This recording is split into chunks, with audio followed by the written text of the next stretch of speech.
Hi, I'm Lisa, Love and Marriage Guide, and today I wanted to talk to you about non-attachment.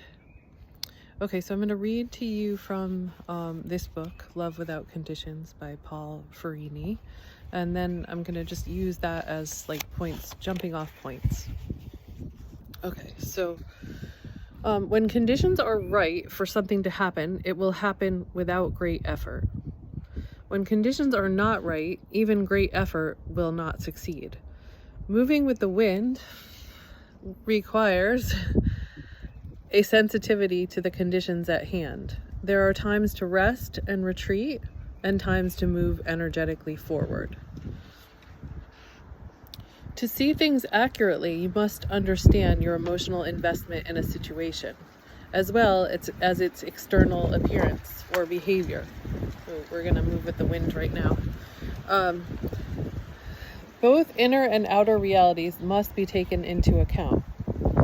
Some people say that the inner reality determines the outer reality. Others say that the outer determines the inner. Both are true. That's funny because I always argue with my husband about that. I always think it's the inner reality and he always sees the outer reality. So it's nice that both are true. Cause and effect are not linear and sequential. They manifest simultaneously. They are circular in nature. Not only does cause determine effect, but effect also determines cause. So I know that this is true because this is what I do in couples therapy. I show people their negative cycles and how there is no start and there is no end. It's just a cycle. It circles around. And nobody starts it, nobody ends it. It just keeps going. Supreme reality is the creation of total acceptance, total surrender, total all-inclusive love. There is nothing that is separate from it. So we're focusing on opening up so we can include everything. And this is also part of internal family systems. Internal family systems says that we have all of these parts of ourselves, and what we're trying to do is bring our higher self to all of these parts of ourselves. And integrate them, love them, accept them, integrate them, and they will find their place. So I just posted something about Nancy Drew, and I'm watching the Nancy Drew series with my daughter, who I've always loved Nancy Drew books, and I couldn't get her into them. But we're now watching the series together, and they had an episode that I just watched yesterday in which Nancy had to heal parts of her to get rid of this wraith that was attached to her, or this negative energy that was attached to her.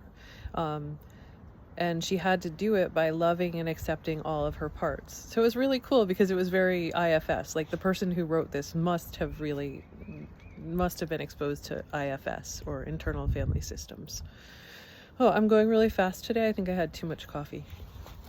Okay, so what else I wanted to tell you is, in contrast to the flow of supreme reality, there is resistance, which gives birth to various conditions. Distinctions, comparisons, and judgments arise, and the natural flow is interrupted. So when something happens to us and we don't like it, we're judging it. So how can we open and accept it and just give it space so that it can teach us? So that's really what non-attachment is. Part of what non-attachment is.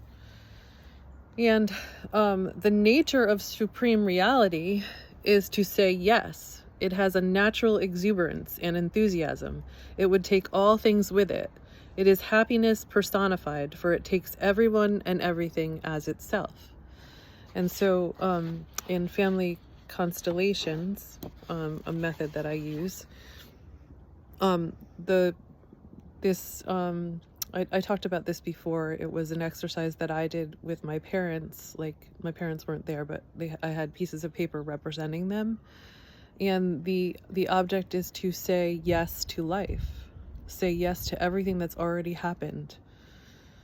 Agree and accept everything that's already happened, and then say yes to my life. So this kind of corresponds with that. Where there is no resistance, there is no unhappiness. Unhappiness always resists some condition.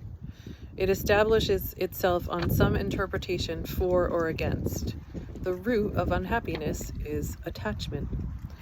But he further clarifies that I'm not asking you to give up all your attachments. That's not a realistic goal. I simply ask you to become aware of your attachments, your perceptions, your interpretations for or against. I simply ask you to notice how you have made your happiness conditional.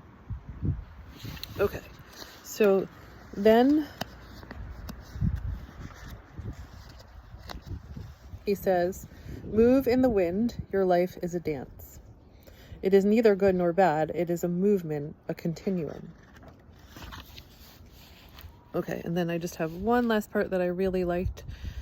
You see, I am no better dancer than you are. I simply offered my willingness to participate and to learn, and that is all that I ask of you. Be willing, participate, touch and be touched, feel everything, open your arms to life, and let your heart be touched. That is why you are here.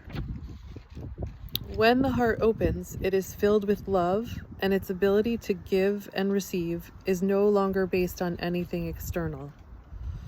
It gives without thought of return, because giving is the greatest gift, and it receives not for itself alone, but that others may experience the gift too. So that's what I wanted to share with you today on non-attachment, and this is something that I said yesterday and a few other times, but when something happens and I don't like it, what I try to do, and I'm not always good at this, is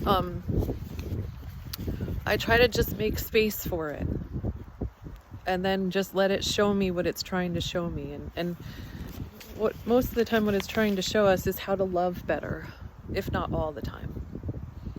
How to love more deeply, how to love more openly, how to love unconditionally. So if we can remember to do this, the other day I didn't remember to do it, and my husband said something to me and I fought him on it. But afterwards I realized, oh, I could have just opened to that. I could have just made space for that. So if we can do this, we can be happier. So I hope that was useful to you. And if you like this video, please subscribe to my channel.